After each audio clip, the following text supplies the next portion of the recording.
చిన్న వయసులో ఇంత గొప్ప బాధ్యత మీకు వచ్చిందంటే మీ యొక్క మేధాశక్తి, మీ నాన్నగారి యొక్క ఎక్స్పీరియన్స్ మీరు తీసుకొని ఇటు పొలిటికల్ గా కానీ బిజినెస్ రూపంలో కానీ అవన్నీ ఎక్స్పీరియన్సెస్ ఉండబట్టి దట్టు వైశాస్ కమ్యూనిటీలో ఇంత ప్రయారిటీ ఇచ్చి ఒక క్యాబినెట్ మినిస్టర్ని ఫస్ట్ టైం ఏంటంటే ఇచ్చారు అంటే మీ యొక్క గొప్పతనం అనేది దాన్ని బట్టి మా అందరికీ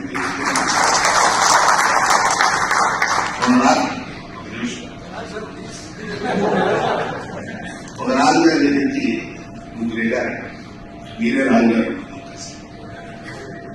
ముగ్గురు వెళ్తే ఏంట్రా చెప్పు ఏదైనా నీ నెలైంది అన్నది ఒకటి చెప్పాడు, ఇంకోడన్నా వారమైంది అన్నది చెప్పాడు, ఇంకోడన్నా అయ్యా మీరు కుదిరిప్పుడు అన్నది చెప్పాడు. సమస్య లేదు. సరే ఇప్పుడు ఏంటి ఏదైనా అన్నంగా రాజుగారు ఏం చెప్పాడంటే నెలన్నోడు ఇంకొక 2 రోజులైనా ఉంటాడు చచ్చిపోడు, వారం ఉన్నోడు ఇంకొక రోజు ఉంటాడు వాడు చచ్చిపోడు, వీడెవరో మరీ ఆనందంతో ఉన్నాడు పొద్దున్న నిదానికి చెబుతున్నాడు ఫస్ట్ సంగతి చూడండి. అలాగే ఇందాక ఇప్పుడు ఉన్నవాటిలో కూడా శాస్త్రీరావు గారు నిర్వహిస్తున్నారు. వారి దగ్గర నుంచి ఇప్పుడు ప్రెసిడెంట్ గారు కానీ ఇంకొకరు కానీ మాట్లాడిన అందరూ కూడా ఒకే ఇండస్ట్రీ గురించి మాట్లాడారు. కనుక వాళ్ళు పొద్దులకు కూడా అమలు కాదు కాబట్టి ఫస్ట్ వాళ్ళ సమస్యలు తీర్చాలి. వాళ్ళ సమస్యలు తీర్చిన తర్వాత మిగతా ఇండస్ట్రీ సమస్య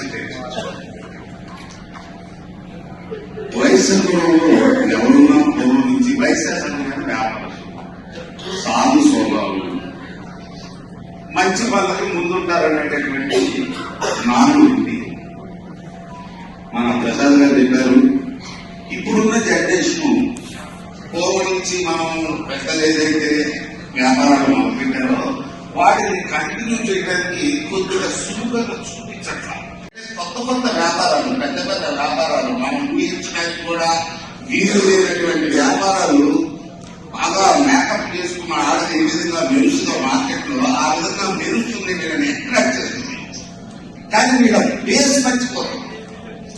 సమస్య ఏంటంటే పునాదిని మర్చిపోతున్నారు, గాలిలో మేరకు కడుతున్నారు. తల్లిదండ్రులకి తప్పట్లేదు సపోర్ట్ చేయడం.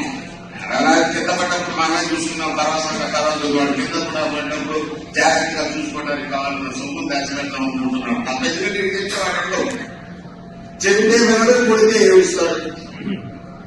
ఇటువంటి సమస్యలతో కొత్తగా వచ్చినటువంటి లేటెస్ట్ జనరేషన్ అటు వెళ్లకుండా ఇటు చేయకుండా ఇబ్బందులు. వాళ్ళందరికీ మీరు డైరెక్షన్ ఇవ్వాలి. క్లౌడ్ అన్నారు, సర్వర్ అన్నారు, అదన్నారు, ఇదన్నారు, ఏదేదో చెప్పారు. అన్ని పోయి ఇప్పుడు ఏంటది ఆర్టిఫిషియల్ ఇంటెలిజెన్స్. వాడెవడో ఎవరైనా వస్తూ వాడు ఇప్పుడు యాపిల్ కన్నా మంచి ఫోన్ తీసుకొస్తాడంటున్నాడు, వాడు బ్రెయిన్ తో కనెక్ట్ చేస్తాడు.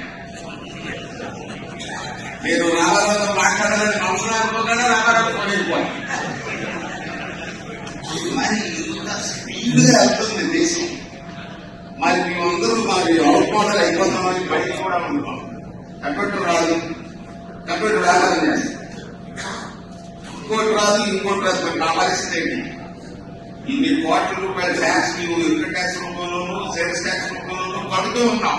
ఎవరెవరి వ్యాపారాలు తగ్గట్టుగా, ఎవరెవరి వ్యాపారాలు తగ్గట్టుగా వాడినాం. మేము రిటైర్ అయితే మా పరిస్థితి ఏంటి? వేరే సంవత్సరానికి 15 కోట్లు కడతాం ఇన్కమ్ ట్యాక్స్, సేల్స్ ట్యాక్స్ దాన్ని బట్టి మీరు రన్ చేసుకోండి. నేను రిటైర్డ్ అవుతా, మరి నా పరిస్థితి ఏంటి? నేను వ్యాపారం చేయను, మరి నాకు ఆదాయం ఏంటి?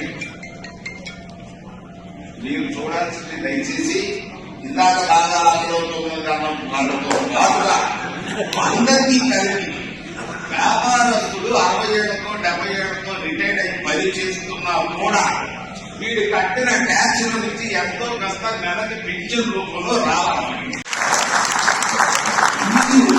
అది చేయాలి.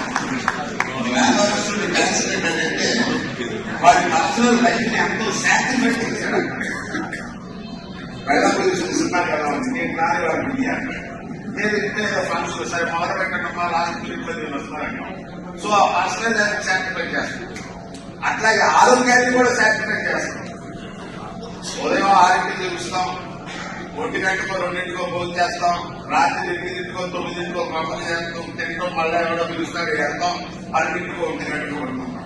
డాక్టర్ చూస్తుంటాడు, అయ్యా ఇచ్చేయండి. ఎట్లా కుదిరిసి వస్తుంది? కుదరదు. ప్రాక్టికల్ గా కుదరదు. ఏ వ్యాపారం చూస్తుంది? మరి ఆరోగ్యం సాక్రిఫై చేసి, పర్సనల్ లైఫ్ సాక్రిఫై చేసి, సంతోషాలు శిల్లాలు మందులు తిరగడం సాక్రిఫై చేసి, నీ వ్యాపారం చేసి, నీవు లాభం రూపంలో డబ్బు సంపాదించి ట్యాక్స్ రూపంలో గవర్నమెంట్ పడుతున్న దాని నుంచి కొంత పార్ట్ మీరు రిటైర్ అయిన తర్వాత పింఛన్ రూపంలో ఏర్పాటు మీ అయామని కోరుకుంటున్నాను.